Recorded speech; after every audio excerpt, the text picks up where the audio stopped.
Now, let us start with the next chapter, and that is fish farm engineering. Fish farm engineering. इसमें पहला part है objects of fish farm in India. Objects of fish farm. What are the objects of fish farm? क्या जरूरत है? नदी है, पाणी है, वेगवेगळे सरोवर्स आहेत, लेक्स आहेत, डॅम्स है. इतना होने के बावजूद फिश फार्म कंस्ट्रक्ट करने की जरूरत क्या? तो सबसे पहली बात यह है कि fish it is a rich source of protein and vitamins. Fish is a rich source of proteins and vitamin on one side. On second side, it can compensate the problem of food shortage to a fast growing peoples. जो population बढ़ रहा है, तो ये बढ़ते हुए population को ये food supply कर सकता है, and thus it can also protect a large section of population from malnutrition, कुपोषण, malnutrition. Then a fish farm जो है, they are set up. Why the need arises? The fish farm, they are set up, they are constructed in order to increase the productivity of fish. That is quantity of fish. एक तरफ में quantity of fish भी बढ़ाना है, दूसरी तरफ में quality of fish भी इम्प्रूव करना है. तो that is the main object of fish farm. और ये आजकल बहुत पॉपुलर हो रहे हैं. और ये देखने में it has been found that an acre of water body, that is fish farm, yield more profit than an acre of land. एक एकड़ में अगर आप कोई क्रॉप लेते हैं तो उससे जो प्रोडक्शन होगा उसके तुलना में एक एकड़ का फिश फार्म कई ज़्यादा प्रॉफिटेबल है. एंड एक ही पॉन्ड में, एक ही साल में, एक ही फिश फार्म में एक ही साल में 2 crops of fishes can be obtained. And as 2 crops can be obtained, obviously it will improve the economic conditions of the farmers, especially in rural areas of India. Now, इसमें हमें देखना है सबसे पहले कि लोकेशन ऑफ फिश फार्म.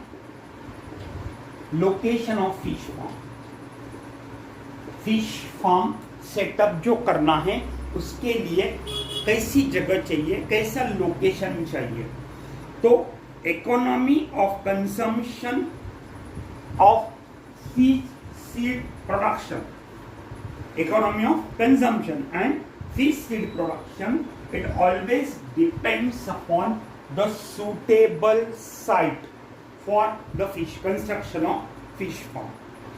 यानी consumption यानी fishes वहाँ से कलेक्ट करना, within very short period of time they should be marketed, they should reach to the hand of consumer, and immediately they should be cooked and eaten, because fish it is a highly perishable variety.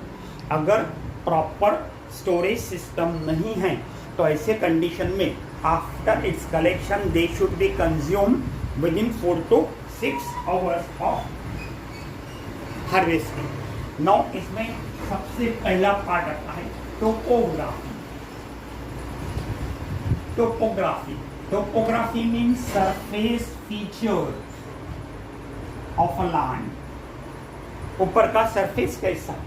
Topography means the surface feature of area. कहाँ पर land लो है, खड्डे पड़लेले आहेत, कहाँ पर land up है, उंच है. Where it is low land like this, where it is upland. तो ये देखना जरूरी है. आइडियल फिश फार्म जो होता है, आइडियल फिश फार्म की 3 साइड, अब ये फिश पॉन्ड है या फार्म एरिया है, तो फार्म एरिया की 3 साइड 1 2 3, ये 3 साइड अपलैंड होनी चाहिए और चौथे साइड में लो लैंड होना चाहिए, यानी स्लोप होना चाहिए. An ideal fish pond must have a land on 3 sides, that is high land, and a narrow outlet on 4th side, so that continuous flow of water in the pond can be maintained easily, and it is the slope is present on 4th area. Naturally, natural, not artificial, natural draining of pond will be possible. अगर slope नहीं है तो ऐसे condition में you have to use artificial means for dewatering the pond and that will be quite expensive. ठीक है, तो अगर 3 साइड ऊंची है, हाई है और चौथी साइड लो है, स्लोपी है, तो वहां पर नेचुरली वाटर पॉन्ड का ड्रेनिंग पॉसिबल है. और इस तरह से जो सर्वे डाटा मिला है, इट इज सर्वे डाटा को obtain, it is plotted in the form of maps. Then next part है nature of soil. How should be the soil, nature of soil. Now so for as the nature of soil is concerned, the soil selected for fish farm, that should be water retentive soil. Water retentive soil. It must have high water holding capacity. इसमें से percolation का problem नहीं होना चाहिए. Remember this. उसमें high water holding, water retentive soil होनी चाहिए. और मोस्ट सुटेबल सॉइल जो है, it is having a high percentage of clay. जिस मिट्टी में क्ले का ज्यादा परसेंटेज है, वहां पर वाटर रिटेंटिविटी ज्यादा रहेगी. अगर सॉइल में थोड़ा बहुत परवियसनेस है, if soil is slightly pervious, is slightly pervious, in that case the problem of percolation, it can be rectified by pudding with clay. Pudding with clay. आता तुम्ही नवीन जनरेशन, तुम्हाला शेणाने सारवणं वगैरे प्रकार माहिती नसेल. पुडिंग विथ क्ले म्हणजे soil, clay soil, it is soaked in water. Every now and then water is added. त्याच्यानंतर ती तुडवल्या जाईल. It is ram, well ram to form a plastic like चिकट अशी माती तयार होईल. आणि मग याचं 6 इंचाची layer, it is place over the embankment and the pond bottom and sides. That is puddling with clay. Then even if no it can be rectified by puddling with clay. अब इसमें अगर सैंडी सॉइल है या soil with limestone है, अगर soil कैसी है, sandy है, सैंडी सॉइल और soil with limestone, then this soil is not suitable for fish farm construction. Because why? Because its water holding capacity is very less. ठीक आहे.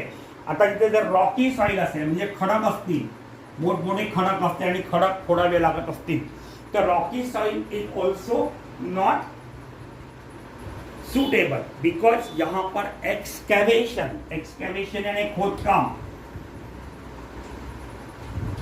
एक्सकैवेशन यानी खोदना, डिगिंग.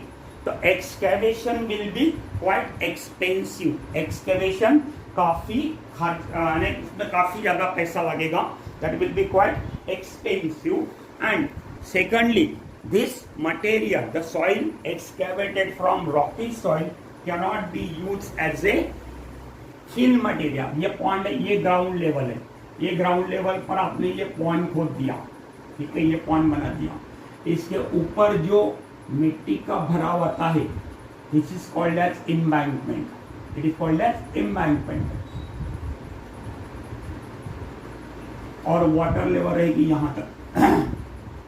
तो इस एम्बैंकमेंट को म्हणजे बांध, एम्बैंकमेंट म्हणजे बांध, इस एम्बैंकमेंट को तैयार करने के लिए जो मिट्टी लगती है उसे कहते हैं फिल मटेरियल। तो यहाँ पर रॉकी सॉइल में the excavated soil cannot be use as a fill material for embankment and for proper selection top soil ये सरफेस है ग्राउंड लेवल, ये ऊपर के सॉइल और नीचे की सब soil samples of topsoil and subsoil should be taken and they should be properly checked for their water retentive capacity, and this sample should be taken at different intervals, at frequent intervals. Then third point, that is water supply. Third is water supply. Now, so far as the water supply is concerned, it is the most important component for the fish farm. Water. Without water, the fishes cannot be reared. Therefore, the water is the most important requirement of the fish farm. Fish farm की most important requirement है. अब ये जो source है, the source from where water is provided to the fish farm, that must produce sufficient or adequate amount of water and it should be dependable. असं नाही की बुवा 6 महिने पाणी राहील त्याला आणि 6 महिन्यानंतर पाणी जर आटलं, वॉटर अगर ड्राय हो गया तो फिश फॉर्म गया. तो डिपेंडेबल सोर्स होना जरूरी है. There are different sources so for as the water supply to the fish farm is concerned. And that is the first is spring water. Spring water जो है इसमें दो टाइप है, एक है ओपन स्प्रिंग और दूसरा है spring ground. Open spring and spring ground दो मेथड से. अब स्प्रिंग जो है it is the steady and dependable supply of water, source of water. Steady यानी कांस्टेंट, एक तरीका उसमें पानी आएगा, और डिपेंडेबल सोर्स ऑफ वाटर. ये दो टाइप का मैंने अभी बताया, एक है ओपन स्प्रिंग और दूसरा है स्प्रिंग ग्राउंड. यहां पर क्या होगा, एक पर्टिकुलर एरिया से water will come out from the earth on the surface. यहाँ पर water emerge out, come out on the ground and it will produce a stream. यहाँ से पानी आएगा और ये बहना शुरू होगा like this. So this is open stream and this running water can be used as a source of water for the fish farm. In case of spring ground, in this case water squeezes. ये ground है, water squeezes from different areas in the pond water. It squeezes to all area from the bottom and thus it will form a large pond. ये एक बहुत बड़ा pond lake के जैसा form करेंगे and it can be utilized for stocking of fishes. ये जो pond है, ये pond के बॉटम से अलग अलग जगह पर पानी जमीन में से ऊपर आना शुरू है, तो एक बड़ा पॉन्ड तैयार हो गया लेक के जैसा. इसमें directly fishes they are introduced and the water will remain here throughout the year. Then next source जो है स्प्रिंग वाटर के बाद भी का next source of water supply and that is lakes and other natural sources. Lakes and other natural sources. Lakes म्हणजे सरोवर. Now natural reservoirs like big tanks and lakes. बड़े बड़े tanks और lakes, they are the very good source of water supply. उसमें भी lake का जो water है, lake का, it is more beneficial because ये जो लेक का वाटर है इसकी फिजिकल, केमिकल और बायोलॉजिकल प्रॉपर्टी जो है it is very well as compared to the other sources of water, and that's why generally lake water is generally preferred by the fish culturists,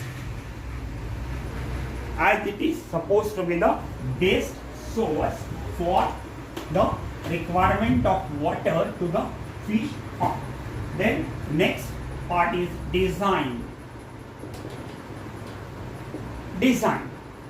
અને map layout, that is design. अब design में क्या करते हैं कि layout planning consist of allotting the positions to the different types of pond. यहाँ पर क्या क्या आएगा? नर्सरी पॉन्ड आएगा, रेयरिंग पॉन्ड आएगा, स्टॉकिंग पॉन्ड आएगा, हैचरी यूनिट आएगा, office building along with laboratory आएगा, वॉचमैन क्वार्टर आएगा.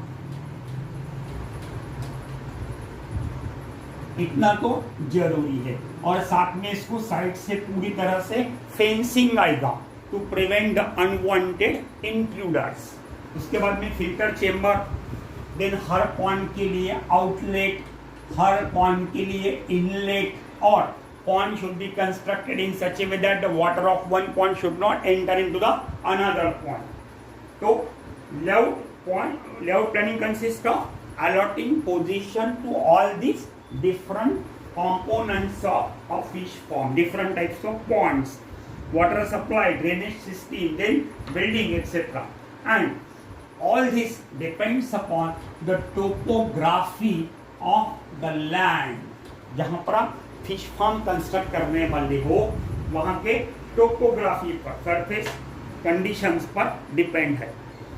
अब इसमें नर्सरी रेयरिंग और स्टॉकिंग पॉन्ड का जो रेशियो होता है, nursery rearing and stocking pond, it ranges from 6:2:1 to 4:2:1.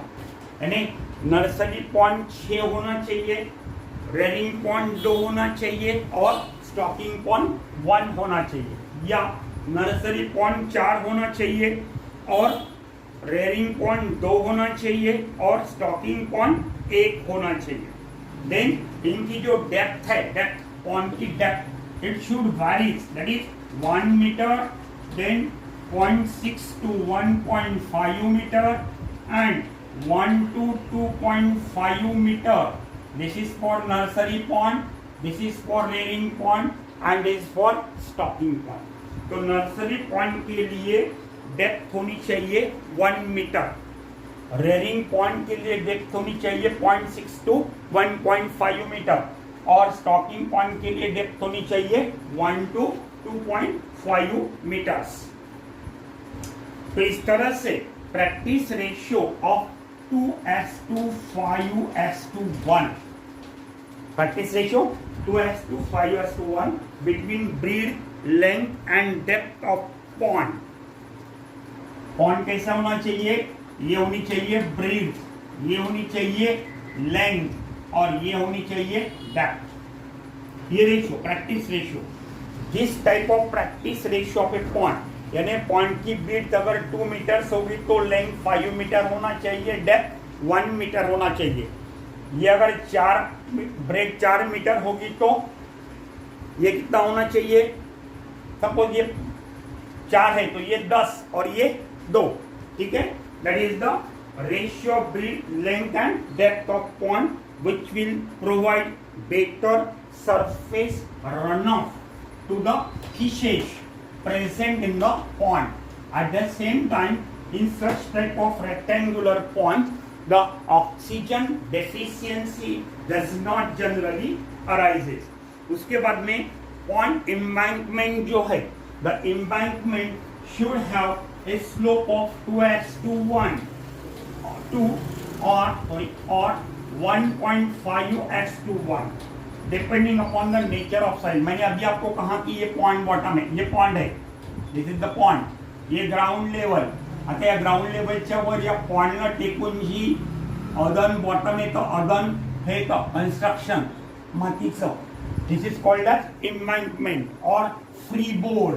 तो यहाँ पर जो स्लोप है ये स्लोप 2:1 या मोर स्टीपर दैट इज 15:1, ये इस तरह से होना चाहिए दैट इज 2:1, या ये इस तरह से होना चाहिए 1:1.5:1।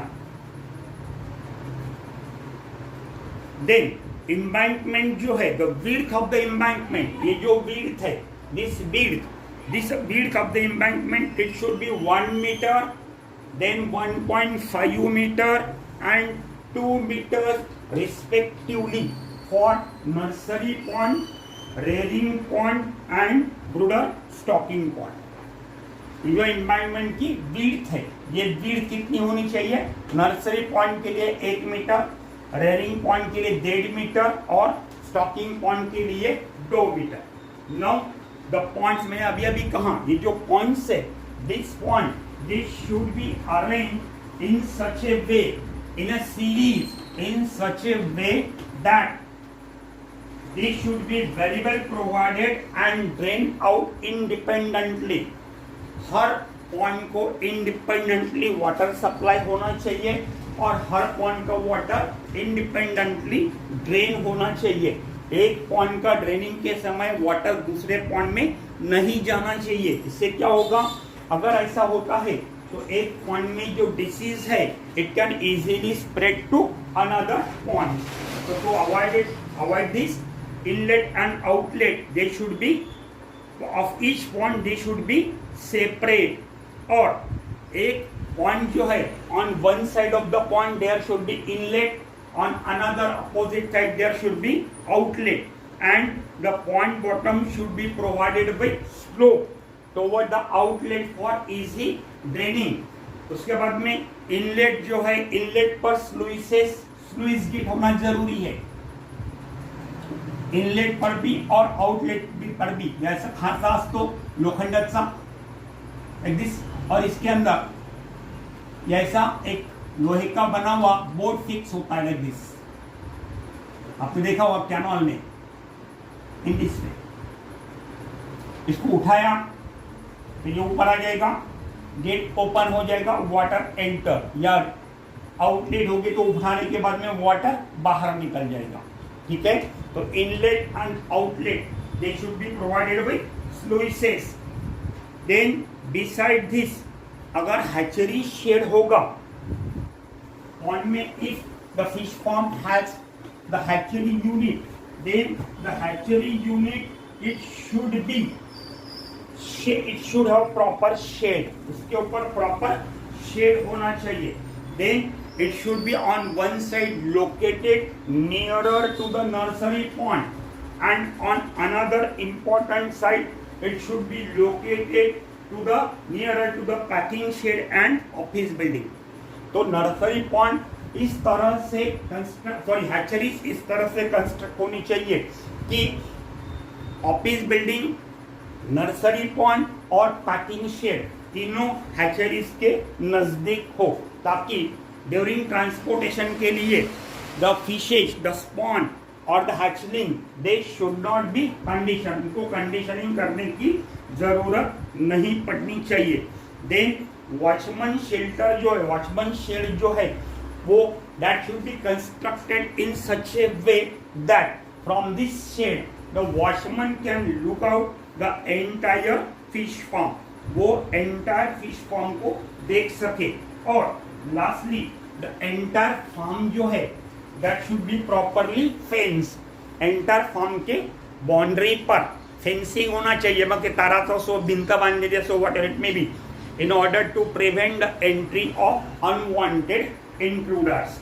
Then construction, actual construction of fish farm। Next part is construction of fish farm। Construction of fish farm, इसमें पहला पॉइंट है estimation of earthwork.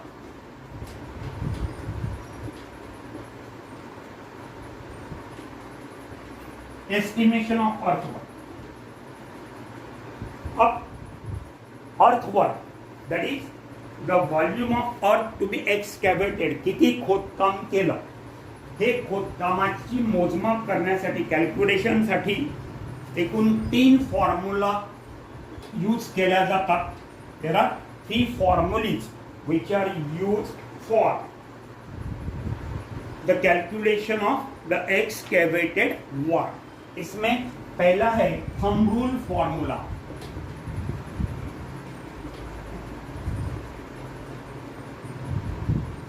Thumb rule formula, अब जो थंब रूल फॉर्मूला है, thumb rule formula as the name suggest, जैसा कि नाम बताता है, it will give rough, very rough estimate of the quantum of work involve. जो काम किया है इसका, जो एक्सकैवेशन हुआ है इसका रफ एस्टिमेट आपको थंब रूल फॉर्मूला से मिलेगा. And the volume of earth to be excavated, it is calculated as V is equal to average area of cross section into depth.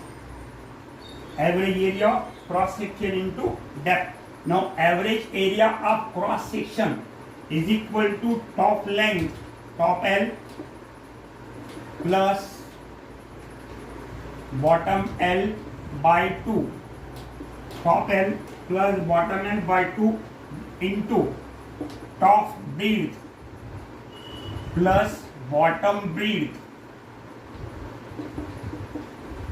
by 2. So V is equal to top L plus bottom L by 2 into top B plus bottom B by 2 into depth. ठीक है. Whereas V is equal to volume of earth to be excavated. V is equal to volume of earth to be excavated. L is the length of the pond and B, it is the breadth of the pond. L for length, B for breadth, and V is equal to volume of earth to be excavated. ये पहला formula. Then second formula जो है, that is trapezoidal formula. Secondly, trapezoidal formula.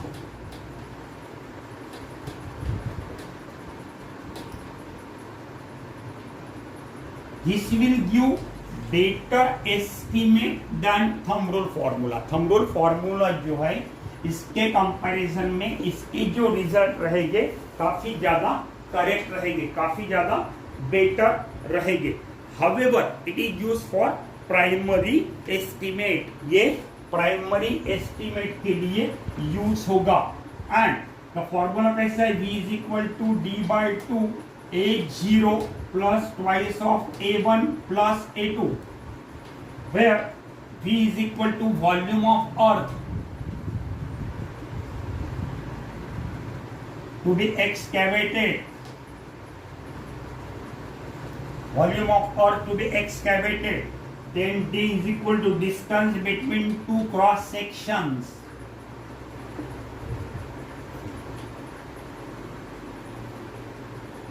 Distance between two cross sections. Then A0 is the area of cross section. Area of cross section of the pond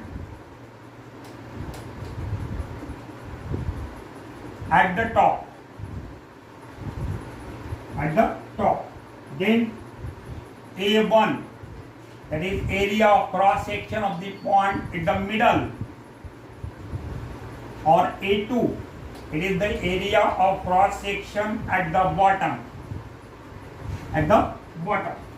That is regarding the trapezoidal formula. तो trapezoidal formula ये primary estimate के लिए इसका इस्तेमाल होता है, और thumb rule formula से इसके बेटर रिजल्ट से, बेटर कैलकुलेशन से. ये फॉर्मूला कैसा है, V is equal to D by 2 A0 plus twice of A1 plus A2, where this stand for volume of earth to be excavated, this stand for distance between the two cross section. A0 is the area of cross section of the pond at the top, then at the middle and at the bottom. ठीक है. और D stand for distance between this cross section A1 और A2, इनके बीच में का जो cross section, ये जो डिस्टेंस है ये और ये, that is D distance, D distance between the cross sections. Then तीसरा है prismoidal formula, Prismodel formula, and this formula gives the final estimate as it is more accurate. ये फॉर्मूला है V is equal to D/3 in bracket into A0 plus 4A1 plus A2. That is the Prismodel formula. V is equal to D/3 A0 plus 4A1 plus A2. V, D, A1, A0, A2 stand for this. That is V stand for this. D, A0, A1, A2. That is regarding the estimation of earthwork. Then next part, from construction of fish farm, land clearance.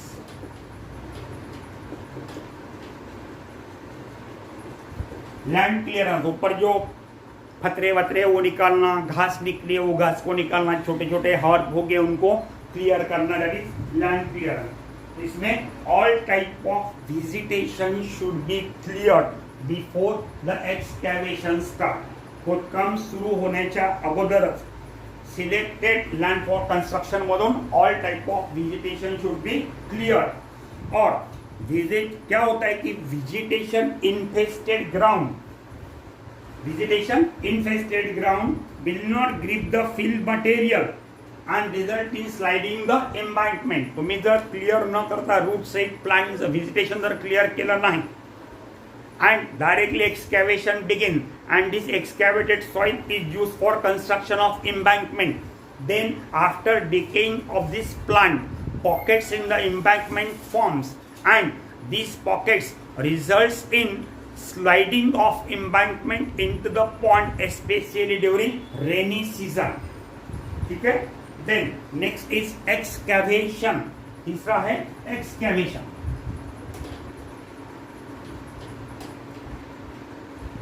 अब एक बार farm area आपने clear कर लिया, once the farm area is clear, the outline of the ponds and embankment is marked by stakes.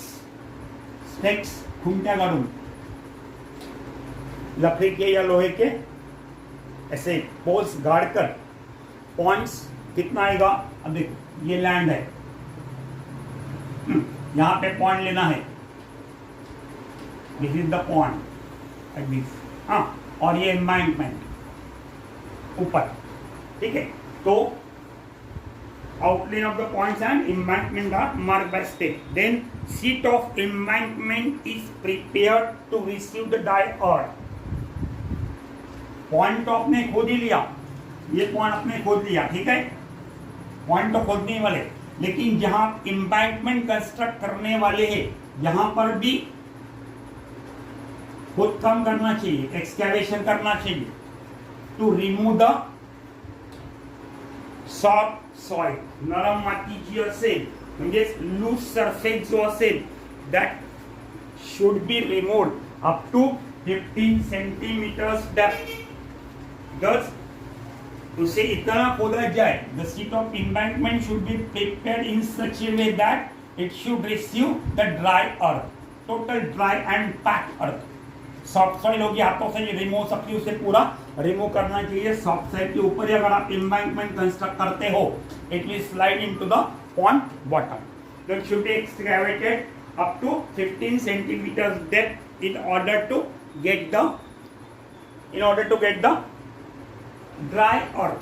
उसके बाद में it should B plough, त्याला नांगरणी केली पाहिजे, it should B plogging and digging. Land must be prepared with V shape benching. अभी जो land है इसके अंदर ऐसे वी शेप, ये आ गया सरफेस, हाँ, इसके अंदर ऐसे वी शेप बेंचिंग क्रिएट करना चाहिए ताकि जब आप ऊपर मिट्टी डालोगे तो इसकी पकड़ लोअर बॉटम से आ जाएगी। इन दिस वे ये फिलअप होगा, उसके ऊपर फिलअप होगा, और प्रॉपर रैमिंग होगा, ठीक है, by blocking them and overset section not be reduce by filling the earth. इतना ही है, खड्डा ऑलरेडी है, ओव्हरसाइड सेक्शन डायरेक्टली माती टाकली आणि भरलं असं जमणार नाही. It should be properly ram, क्योंकि ओवरसाइड सेक्शन जो है it not reduced by filling up because such earth will slide. आता इथे खड्डा पडला, कमी झाली, आपल्याला एवढी उंच पाहिजे होती आणि एवढीच घेतलं गेली, मग त्याच्यावरती मातीचा भराव टाकून द्या, मग कळवा. It will slide into the bottom during netting operation. Then next part is soil test for embankment.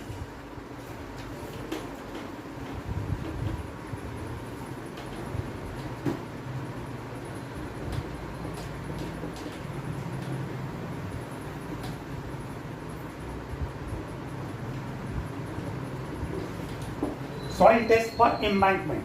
Now, so far as the soil to be tested, it is dump. Soil ती घ्यायची, dump करायची आणि it is kneaded in the hand till a thick plastic ball-like structure is formed. माटी हाथी घ्यायची, मिट्टी हाथ में लेना, थोड़ा सा पानी डाल के और उसे नीट करना, दबाना ऐसे जोर से, जैसे लड्डू बनाते हैं वैसा उसका पैक एक लड्डू बनाना, ठीक है. तो soil to be tested is dump and then kneaded in hand till it become a thick plastic ball like structure. Then ये जो बॉल है, ये बॉल करीब करीब 10 से 12 सेंटीमीटर्स का होना चाहिए. It should have diameter of 10 to 12 centimeters. And then this ball, it is immersed in still water of 50 to 60 centimeters depth. एक बकेट में पानी लीजिएगा, कंटेनर में पानी लीजिए जिसकी हाइट 50 टू 60 सेंटीमीटर है, और स्टील वाटर है स्टैग्नेंट वाटर, उसमें कोई मूवमेंट नहीं है. ऐसे बॉटल में, ऐसे एक आधे कंटेनर में ये जो 10 से 12 सेंटीमीटर वाला नीडेड बॉल है सॉइल का, वो आराम से छोड़ दीजिए. अगर गुड क्वालिटी सॉइल होगी तो that ball will remain as it is. It will resist the saturation for days. 2-4-5 दिन तक वो बॉल वैसा के वैसा ही रहेगा, और वैसा के वैसा रहता है तो soil is best for fish farm construction. और अगर कुछ ही समय में दिस बॉल अगर it breaks into small pieces, then the soil is supposed to be inferior for construction of fish farm. अब ये जो सॉइल है, इसमें सॉइल के इसमें जो अलग अलग कंपोनेंट्स होते हैं उसका कॉम्बिनेशन जो है ये इस तरह से होना चाहिए. सैंड के particles having a size of 0.02 to 2.0 millimetre वाले, ये होनी चाहिए 60 to 80% by weight. Then sand के बाद में सील म्हणजे गाळ 0.002 to 0.02 मिलीमीटर. हर पार्टिकल की साइज 0.002 टू 0.02 मिलीमीटर साइज वाले, और इसका परसेंटेज बाय वेट होना चाहिए 12 to 25% बाय वेट. और क्ले, तीसरा क्ले, इसमें पार्टिकल साइज जो है that should B 0.002 millimetre and इसका परसेंटेज होना चाहिए 8 से 15% by weight. Such soil is supposed to be the best for the purpose of fish farm construction. तो सैंड जो है, सैंड 60 to 80% बाय वेट होनी चाहिए. हर पार्टिकल का साइज 0.2 to 2.0 मिलीमीटर के बीच में होना चाहिए. सील 12 to 25% होना चाहिए. Each particle has the diameter of ranging between 0.002 to 0.02 millimeter, or clay particle 8 to 15% by weight, having a size below 0.002 millimeter. Then after soil test for embankment, next part is compaction. वो जो soil है आप जो embankment बना रहे वो compactly fix होना चाहिए, that should B compactly fix.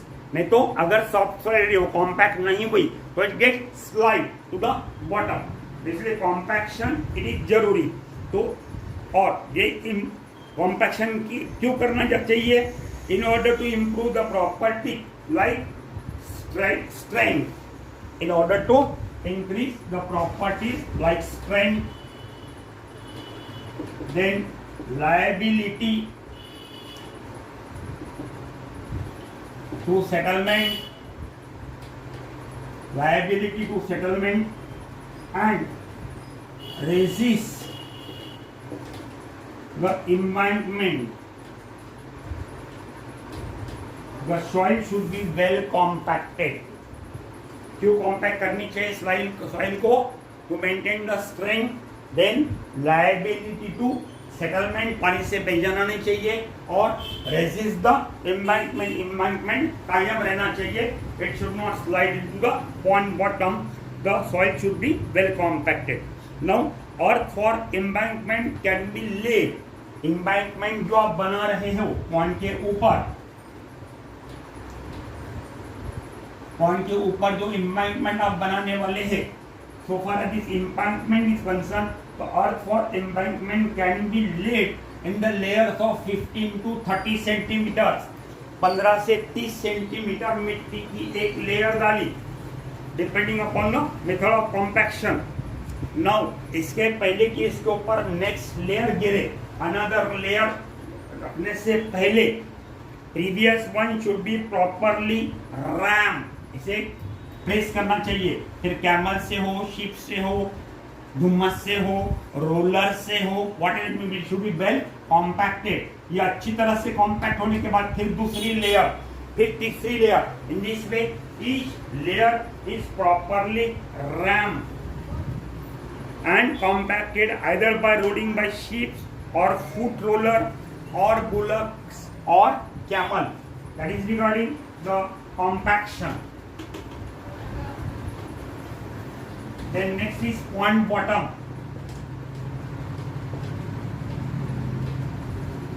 Pond bottom. Now so far as the pond bottom is concerned, the pond bottom it should be sloping. मैंने पहले कहा कि 3 साइड हाई होना चाहिए, चौथी साइड लो होना चाहिए. So it should be sloping and its bottom ditches are dug up. Ditches are dug up. The principal ditch as well as secondary ditches are dug out as shown in the diagram. आप diagram देख लीजिएगा. ये pond है, इधर outlet है, pond में ये outlet है, ये पॉन्ड में आउटलेट के पास में ये डिच किया, कुछ यहां पर डिच किया लाइक दिस. ये पॉन्ड बॉटम है, पॉन्ड बॉटम के नीचे एक्सकैवेशन किया. तो क्या होगा जब ड्रेनिंग होगा वाटर का, when the water is drain some water remains in the principal ditches, principal and secondary ditches. ठीक है, अब ये हो गए प्रिंसिपल डिच. यहाँ सेकेंडरी डिच भी आप प्रिपेयर कर सकते हो लाइक दिस. ये सेकेंडरी डिच, तो यहाँ पानी रहेगा, बाकी पानी बह जाएगा. तो जितने भी फिश यहाँ पर है पॉन्ड में, all of them they collected in the ditches from where easy harvesting of these fishes can be done. Now the diameter of ditch is prepared and is replaced by peripheral ditch. ये दो ditch के बीच में जो distance है, primary and secondary ditch के बीच में का distance, that should B, ये प्राइमरी डिच और ये सेकेंडरी डिच. ये आउटलेट के पास में जो प्राइमरी, दूसरी तरफ जो है वो सेकेंडरी, दोनों के बीच में, प्राइमरी और सेकेंडरी डिच के बीच में जो डिस्टेंस है, that should be at least 10 metres. बड़े पॉन्ड में that should be at least 10 metres. The principal ditch is widened at the mouth up to 2 to 3 meter. Mouth यानी ऐसा कंस्ट्रक्शन होता है like this. दो लैटरल वॉल का, एक लैटरल वॉल यानी ये ऐसी एक लैटरल वॉल, एक दूसरी ऐसी लैटरल वॉल. ठीक है, इसके अंदर से ग्रू होते हैं, एक सामने ग्रू रहेगा, एक पीछे ग्रू रहेगा. तो ये जो लैटरल वॉल्स का बना है सीमेंट का, that is called as monk. That is called as monk. ये मॉन्ग में ग्रू है. पहले ग्रू में स्क्रीन बिठेगी, स्क्रीन बिठाई जाएगी जिसको जिंक नेट होगी which will prevent the escaping of fishes. और पीछे जो ग्रू होगा दो लैटरल वॉल के बीच में, वो लैटरल वॉल के बीच में स्लुइस गेट होगा सेकंड ग्रू में, जिससे पानी का बाहर जाना रोका जा सकता है या पानी का बाहर जाना अलाउड किया जा सकता है. गेट ऊपर उठाया पानी बाहर जाएगा, गेट बंद कर दिया पानी बाहर नहीं जाएगा. That is monk. तो monk consist of two lateral walls having two grooves. In the front groove, a zinc screen is fitted to prevent the escaping of fishes. In the second groove, sluice gate is fitted to maintain the flow of water, to regulate the flow of water. Then, after draining and drying, the ditches must be washed. ये पूरा water drain होने के बाद में जो ditches है, ये ditches ये प्रॉपरली वॉश करना बहुत जरूरी है. और the among they are present at the deepest part of the pond, so that at the time of draining the pond fishes get collected into the mong and can easily be collected. यहाँ पर मॉन्ग रखा जाएगा दो water wall का, यहाँ fish आसानी से collect किए जा सकते हैं. That is regarding the pond bottom. Then after pond bottom, next is lining of pond. देखो एक हमने देखा फिश फॉर्म मैनेजमेंट में, that was liming of pond. LIMING. Liming means application of lime. यहाँ पर मैंने M यूज नहीं किया, यहाँ पर N यूज किया. Lining of the pond to prevent the percolation of water, seepage of water. Now the pond can withstand and resist the seepage and other erosive forces of water. Lining की जरूरत क्यों है? तो erosive forces को और seepage को रोकने के लिए. Secondly, it also solve the purpose of weed control and also disease control. Weed control भी करेगा ये और डिसीज कंट्रोल भी करेगा. इसमें अलग अलग मेथड है. एक है clay puddle lining. Clay puddle lining, clay मिट्टी लेने की, उसको पानी में भिगने को डालने का, 2-3 दिन भिगने देने की, त्याला तुडवायचं to form a thick plastic mass. That is clay puddle. So clay is dug up and left in layers of 30 centimeters. It is dug up. वो एक्सकैवेशन किया जाएगा, खोदकाम केलं जाईल आणि it is laid in layers of 30 centimeters for withering. Withering म्हणजे भिजण्यासाठी. For 2 to 3 days, and water is poured on it few times every day. कई बार उस पे वाटर डाला जाएगा, पानी छिंपड़िया जाए, वाटर ये किया जाएगा. A layer of 10 to 15 centimetre thickness. और तो देखो ये हुआ ले लिया 15 सेंटीमीटर की लेयर ले लिया, इसके ऊपर पानी डाल रहे हो ऊपर के ऊपर आणि याला तुडवल्या जाऊन लागलं, प्रेस तुडवलं. तो ये पानी में सोक होके अच्छी तरह से मिक्स होके it will form a thick plastic ball like mass. And ये जो बन गया है a layer of 10 to 15 centimetre thick, 10 to 15 centimetre thick of well prepared clay poodle which is free of stones and gravel is rammed over the pond bottom and sides. ये जो clay poodle रहेगी इसमें से stone gravels वगैरह वगैरह सब remove करो और 10 से 15 सेंटीमीटर थिकनेस की ऐसा कूड याला म्हणतात. खेड्यामध्ये भिंतीवर असं कुडाची भिंत असते त्याला क्ले पुडल करतात. म्हणजे मातीचा असा हे टाकतात, काय म्हणतात यार त्याला, शेण सारवणं वगैरे. त्या सारवणं म्हणजे फक्त थिन लेयर या ठिकाणी असा भरच्या भर असा दाबून ठेवतात. ठीक आहे. That is clay puddle lining and it reduces the seepage by 80%. Then next is soil cement lining.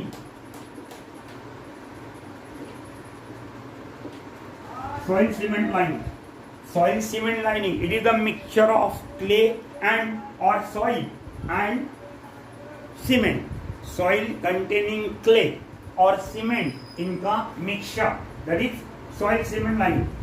अब ये soil and cement, they are thoroughly mixed in dry condition. सूखे condition में ही clay, that is soil containing clay and cement, they are mixed thoroughly in dry condition, and then water is added to hydrate it. और पानी डालने के बाद में again it is mix thoroughly. पहले dry condition में mix किया, फिर उस पर पानी डाला, हाइड्रेट किया उसको. पानी डालने के बाद में फिर से थरोली उसे मिक्स किया. Then the prepared mixture is then compacted with 15 centimetre layer over the point bottom and side. 15 centimetre thick layer का प्लास्टरिंग किया जाएगा बॉटम पर भी और पॉइंट के साइड्स में भी. और ये प्लास्टरिंग करने के बाद में the layer it is topped with 1/4 inch thick cement plaster, और curing is necessary at least for 7 days. ये क्ले और सीमेंट इसका मिक्सचर प्रॉपरली पॉइंट बॉटम और साइड्स पर रन करने के बाद उसके ऊपर 1/4 इंच थिक सीमेंट प्लास्टर किया जाएगा. और उसके बाद में उस पर क्यूरिंग म्हणजे पानी शिंपड़ने, पानी डालना, 7 दिन का क्यूरिंग किया जाएगा. That is second. Then third is brick and tiles lining. Brick and tiles lining. Brick म्हणजे विटा, tiles you know it very well. Now, as per the specification, either tiles or brick can be laid in single or double layer. अगर बहुत ही problem होगा water seepage का, percolation का, तो एक या 2 लेयर में ब्रिक्स और tiles they are laid on the point bottom and the sides. The top layer of the tiles is laid with 1/3 inch cement plaster. अगर टाइल्स या टेबल्स दोनों ब्रिक दोनों में से कुछ भी यूज किया तो उनका फिटिंग होने के बाद उसके ऊपर 1/3 इंच थिक सीमेंट का प्लास्टर जरूरी है, और यहाँ पर क्यूरिंग भी जरूरी है. इसका एडवांटेज यह है कि पहला यह है कि इसमें skilled labours are not required.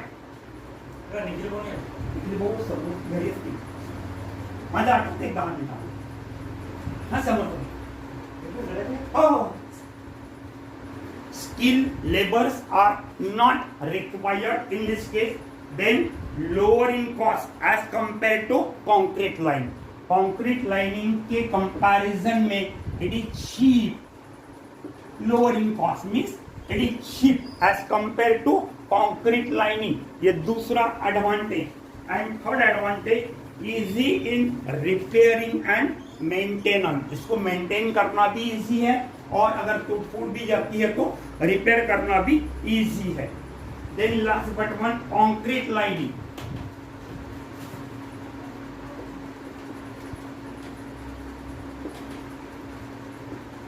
Concrete lining it involve high initial cost. ये काफी महंगी है, शुरू में इसको काफी कीमत लगेगी, काफी ज्यादा पैसा लगेगा, लेकिन इसका लॉन्ग लाइफ अगर कंसीडर करते हैं आप तो एंड इजी मेंटेनेंस, तो it will be somewhat advantageous.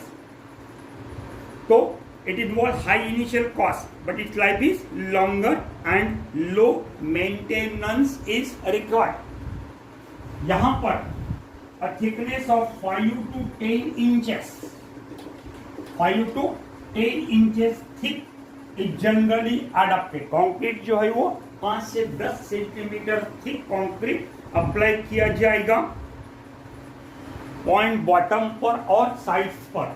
सबसे बड़ा इसका एडवांटेज ये है कि it can be laid without any framework. Without any framework, कोई फ्रेमवर्क की जरूरत नहीं है इसके लिए, या directly can be laid on the soil. सिर्फ यहाँ पर एक ही देखना है कि honeycombing and formation of wave structure that should be avoided. लाटा ज्या उठतात, वेव्ह जे येतात पाण्यामध्ये, तर हे ओलं असताना त्या वेव्ह येऊन हे वॉशआउट होणार नाही, एवढी फक्त काळजी घ्यायला हवी. अँड यहाँ पर भी curing is necessary for 7 days. 7 दिनों तक curing is necessary. Then last polyethylene film lining on bottom और साइड्स पर पॉलीथीन का जो मेन कपड़ कहते हैं, मेन कपड़ पॉलीथिलीन फिल्म वो कवर अप कर लेना. अब इसमें क्या होगा कि in view of substantial cost, speed of construction and longer life, यहाँ पर कंस्ट्रक्शन में समय लगेगा तो इस पे खर्चा भी बहुत लगेगा, और तीसरी बात longer life and reduction in seepage. यहाँ पर तो भी थोड़ा बहुत सीपेज होगा, यहाँ तो सीपेज होने का कोई चांस ही नहीं है. तो remember, in view of substantial cost advantage, speed of construction and longer life as well as in reduction in seepage, use of black low density polyethylene film, low density polyethylene film of 100 micron in thickness can be used. It is recommended, and that is regarding the lining of pond. यहाँ पर हम रुकते हैं. Rest part we shall see on tomorrow, and I will be able to complete the chapter on tomorrow. Thank you.